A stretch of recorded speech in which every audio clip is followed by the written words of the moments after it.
குருதேவா வாசியோகத்தில் நம் குருதேவா அவர்களின் பால் நம்பிக்கையுடன் அன்றாடம் தியான பயிற்சி இருந்தால் போதும், சொடக்கு போடும் நேரத்தில் நம்மை பல நிலைக்கு உயர்த்தி காட்டுவார் நம் குருஜி. அந்த வகையில் குழுவில் சேர்ந்து மிக சிறிய மாதங்களிலேயே குரு நிலை என்னும் மாபெரும் நிலையை அடைந்த முதல் நம்பர் நம் குரு லலிதாம்மா. நம் குழுவில் யார் என்ன பதிவு போட்டாலும் அதை கவனித்து ஊக்கப்படுத்துவார் நம் லலிதாம்மா. மிக கலகலப்பாக இருக்கும் அவரது தலைமையில் நடக்கும் ஜூம் மீட்டிங்கள். அதே சமயம் இவரின் ஆ உ இம் என்ற மந்திரத்தின் சக்தி ஏராளம். குரு லலிதாம்மா அவர்களை சில மணித்துளிகள் பேச விரும்புகிறேன்.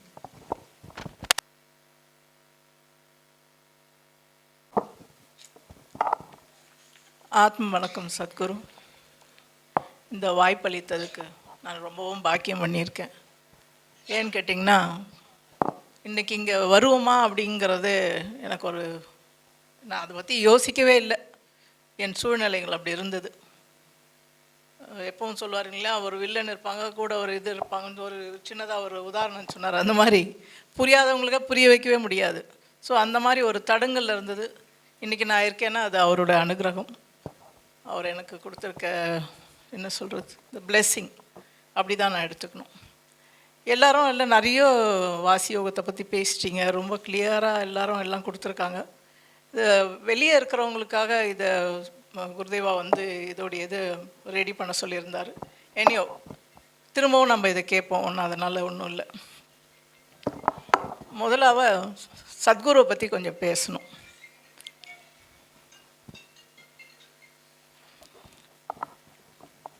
நம் சத்குரு அவர்கள் ஒரு சிவில் என்ஜினியராக இருந்தாலும் அவருக்குள்ளே ஏதோ ஒரு சக்தி ஒன்று உணர்த்திக்கிட்டே இருந்தது. நம்ம அதான் இப்போ சொன்னார் இல்லைங்களா, அந்த சக்தி ஆகப்பட்டது அவர் அந்த சிவத்தை அவர் உணர்ந்ததால் இதெல்லாம் எதுவுமே இல்லை அப்படிங்கிற அந்த உச்சக்கட்டத்துக்கு போயிட்டார்.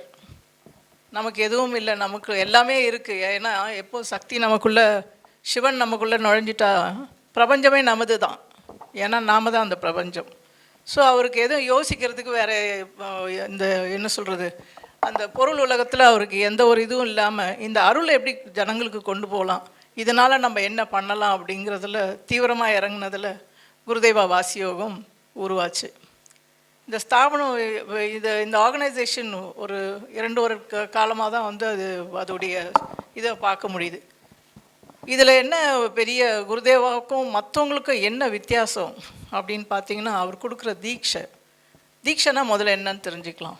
ஒரு மாணாக்கன் அவன் எல்லாத்தையும் விட்டுட்டு ஏதோ ஒரு கட்டத்தில் நம்ம கடவுளை அறியணும், இது என்னன்னு பார்க்கணும் நம்ம அப்படின்னு சொல்லி எந்த ஒரு மனிதன் உள்ளே வரானோ அவன் அந்த தீட்சை எடுக்கும்போது குருவிடம் இருக்கும் அந்த அலாதி சக்தி அது அவனுக்குள் பாய்ந்து அவனுக்குள் இருக்கும் அந்த ஒளியை அது தூண்டி விடுது. அப்போ தான் அவன் தன்னுடைய ஒளி தான் அப்படிங்கிறதே அவன் உணர ஆரம்பிக்கிறான். அது வேறு ஒன்றும் இல்லை, நம்மளுடைய உள் ஒளி, நம்மளுடைய ஆன்மா.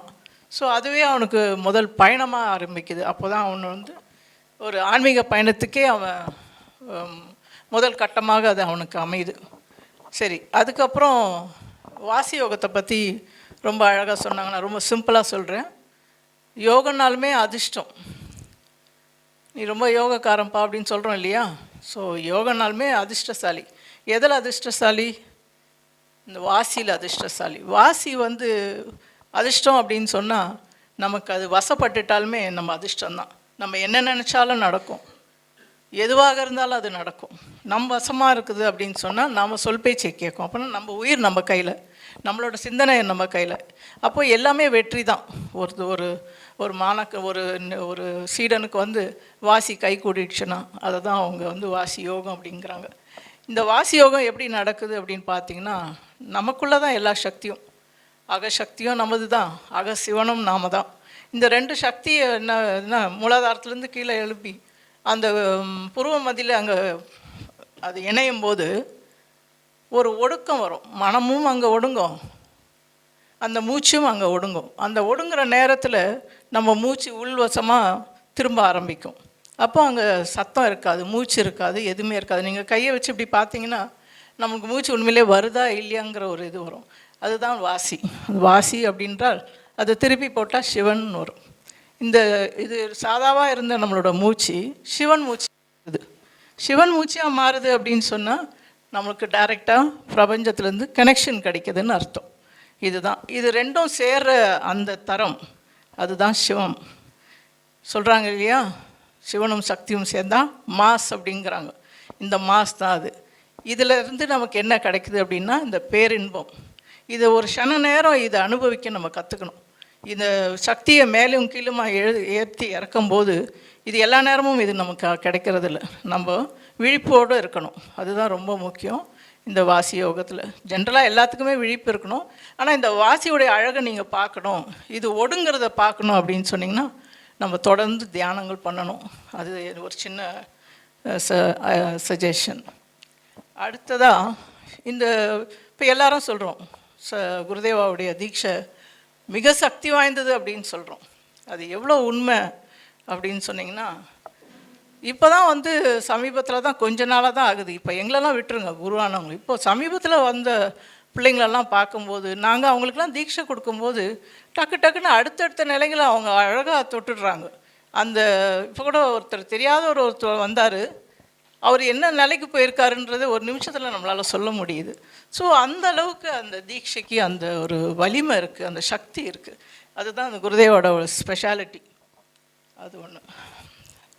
அடுத்ததாக இவருக்கும் மற்றவங்களுக்கும் என்ன வித்தியாசம் இந்த வாசி யோகத்தில்? வாசி யோகம்னு சொன்னாலுமே பயப்படுவாங்க. ஏன்னா இதில் இருக்கிறதுலே தலை சிறந்தது தான் வாசி யோகம். எல்லா யோகத்தையும் ஒன்றா சேர்த்தா அது ஒரு வாசி யோகம் அப்படின்னு சொல்லுவாங்க. இதை சித்தர்கள் எல்லாம் கடைப்பிடிச்சி பெரிய நிலையில் இருக்கக்கூடிய சக்தி இந்த வாசி யோகத்துக்கு தான் உண்டு. அப்போ இந்த வாசி யோகம் நம்ம குருதேவா என்ன பண்ணுறாரு அப்படின்னா, மற்றவங்க என்ன பண்ணுறாங்க அப்படின்னு பார்த்தீங்கன்னா, இப்போ ஒரு வாசி யோகம் கற்றுக்கணும் அப்படின்னு போனால் நீங்கள் 12 வருஷம் என்னோட இருக்கணும், இதெல்லாம் கோட்பாடுங்க. நீங்கள் எங்களோட 12 வருஷம்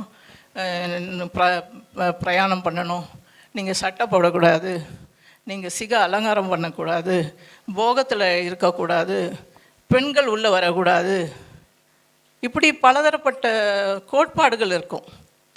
ஆனால் நம்ம குருதேவா என்ன பண்ணுறாரு, அவர் தீட்சை மூலமாக ஜஸ்ட் லைக் தட் அந்த சொடக்கு போடுற நேரம் ஒரு நிலப்படியில் நம்ம பார்த்துக்கிட்டு இருக்கிறோம். அதுதான் அவருக்கும் மற்றவங்களுக்கும் இருக்கிற ஒரு வித்தியாசம்னு நான் நினைக்கிறேன்.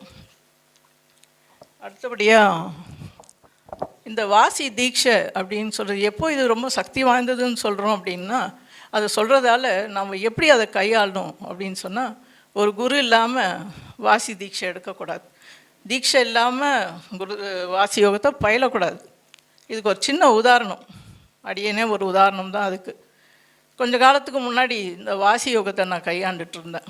இதை எப்படி கையாண்டுட்டு இருந்தேன்னு சொல்கிறத விட கொஞ்சம் புக்ஸுங்கெல்லாம் படிக்கிறதுல வச்சு சிவானந்த ஆசிரமம் இந்த மாதிரி சித்தருங்களோட புக்ஸுங்க 1-2 படிக்கும்போது இதை நம்ம ஏன் நாம் ட்ரை பண்ணக்கூடாது அப்படின்னு. Excuse me.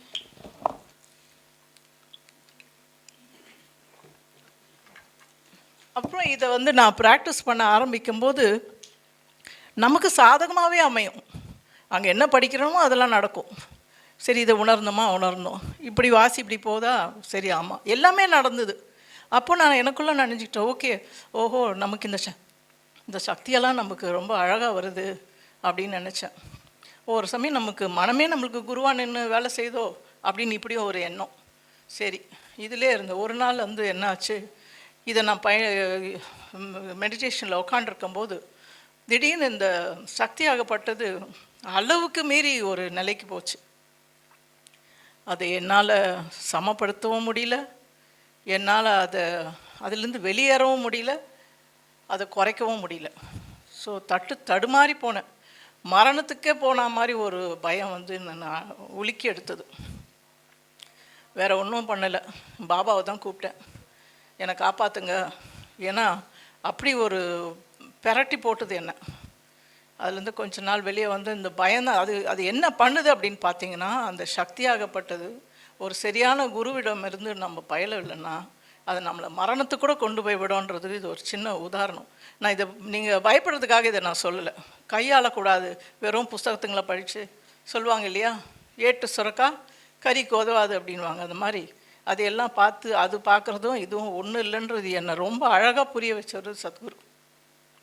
அப்புறம் கொஞ்ச நாள் 2 வருஷம் நான் மெடிடேஷன் பக்கமே போகல. நான் மெடிடேஷன் பண்ணுற ரூமை பார்த்தாவே பயம் வந்துடுது. ஐயோ நம்மளுக்கு வேண்டாண்டா சாமி இதெல்லாம் அப்படின்னு. கொஞ்ச நாள் கழித்து யோசித்தேன், நமக்கு வயசாயிட்டே போகுது, இதெல்லாம் நம்மளுக்கு ஓரளவுக்கு தெரிஞ்சது, எங்கேயோ தவறு நடந்தது, இதை நம்மளுக்கு யாராவது நம்மளுக்கு கற்றுக் கொடுக்க மாட்டாங்களா, இதுலேருந்து நம்ம எப்படி மீண்டு வருவோம், இது யார் நம்மளுக்கு பயமில்லாமல் நம்மளை கூப்பிட்டுட்டு போவாங்க அப்படின்னு இப்படி பலதரப்பட்ட எண்ணம், ஒரு தாக்கம் இருந்துக்கிட்டே இருந்தது.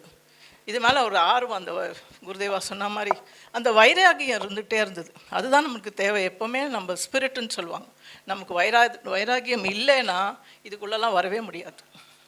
ஸோ அப்போ எனக்கு இது ஓட்டம், இந்த மனநிலை ஓட்டம் ஓடிட்டே இருந்தது.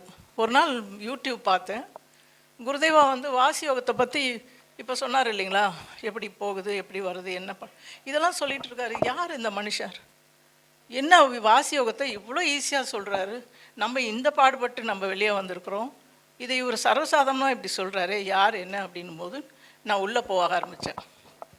அப்போ தொலைபேசியில் அவரை நான் தொடர்பு கொண்டேன்.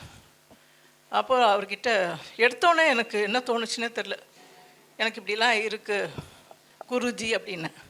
என்னம்மா நீங்கள் பேசவே இல்லை, முதல் டைம் பார்க்குறீங்க, குருஜின்னு யூஆர் காலிங் மீ குருஜி அப்படின்னாரு. எனக்கு தெரியல, எனக்கு இதுதான் விடிவுன்னு நினச்சின்னு இருக்கேன், நீங்கள் தான் எனக்கு விடிவுன்னு ஏதோ என் உள்மனம் சொல்லுது அப்படின்னு சொன்னேன் அவர்கிட்ட. அப்புறம் பேசலாமா அப்படின்னு தொலைபேசியை வச்சார். 2 நாள் கழித்து திரும்ப கூப்பிட்டார். கூப்பிட்டுட்டு சொன்னார், என்ன உங்களுக்கு என்ன இது, எப்போத்துலேருந்து பண்ணுறீங்கன்னு எல்லாம் பல கொஸ்டின்ஸுங்களை அவர் கேட்கும்போது அதுக்கெல்லாம் நான் சொன்னேன். ஏதோ சொல்லுவாங்க இல்லைங்களா, திக்கற்ற படகு கலங்கரை விளக்கம் மாதிரி அவர் வெளிச்சம் என் மேலே பட்டுது. அன்றைக்கே எனக்கு விடிவு. இன்றைக்கு உங்கள் முன்னாடி என்னை இப்படி குரு என்று தூக்கி வைத்து அதையும் வேடிக்கை பார்த்துட்டு இருக்காரு அவர், என்னை பேச விட்டு.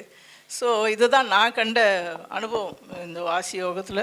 நான் உங்களுக்கு எல்லாருக்கும் சொல்லிக்கிறது அதை நான் நினச்சேன், புதுசாக இருக்கிறவங்களுக்குலாம் இது ஒரு பாடமாக இருக்குன்றதுக்கு தான். உங்களுக்கு அதை பற்றி தெரியும், ஏன்னா நம்ம ஒரு ரொம்ப பாதுகாப்பான ஒரு குருக்கிட்ட இருக்கிறோம் அப்படிங்கிறது நம்மளுக்கு அழகாக தெரியுது.